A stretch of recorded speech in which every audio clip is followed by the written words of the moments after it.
அனைவருக்கும் வணக்கம். தீரா கோபம் போராய் முடியும் அழிவை தேடும் ஒரு சிறிய பதிவு. கோபம் என்பது இயற்கை தான், யாருக்கும் வரக்கூடியது தான். அந்த கோபம் நம் குடும்பம் நலன் கருதியும் நம் பிள்ளைகளின் முன்னேற்றத்திற்கும் வளர்ச்சி பாதைக்கு மட்டும்தான் இருக்க வேண்டும். இந்த கோபம் சில மணி நேரமோ சில நொடியிலோ மறைந்துவிடும்.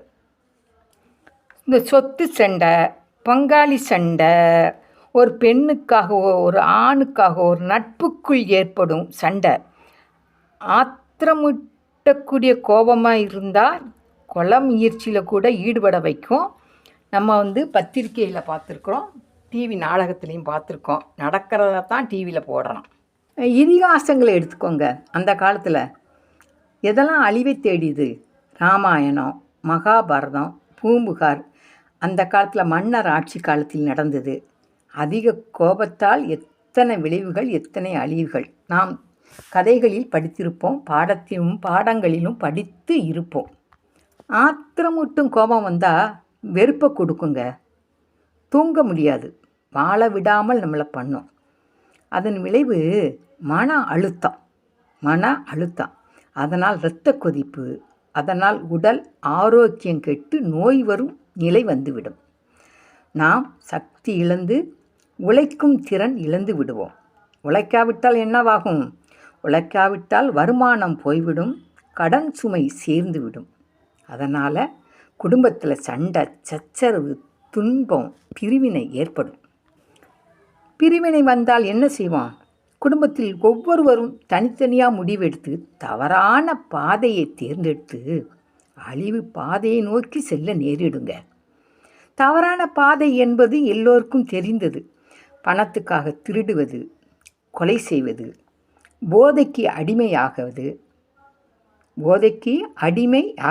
அதிக பொய் சொல்வது நம் வாழ்க்கையை திசை திருப்பிவிடும். ஜாக்கிரதையாக வாழ கற்றுக்கொள்ளுங்கள். எதையும் சிந்தித்து செயல்படுங்கள். சாதாரண கோபம் போய்விடும். ஆத்திரமிட்டக்கூடிய கோபம் மனசுக்குள்ளேயே இருக்கும், பல துயரங்களை கொடுக்கும். ஒரு சிறிய பாடல். அதிக கோபம் வந்து விட்டால் அந்த கோபத்தின் பெயர் என்ன? ஆத்திரம் அவனை தாக்கிவிட்டால் அதனால் ஏற்படும் நிலை என்ன? துன்பம் என்பது நெருங்கிவிட்டால் அதன் நிலைமையின் பெயர் என்ன? தடுமாற்றம் என்பது வந்துவிட்டால் அந்த மாற்றத்திற்கு பெயர் என்ன? நிலையில்லா வாழ்க்கை.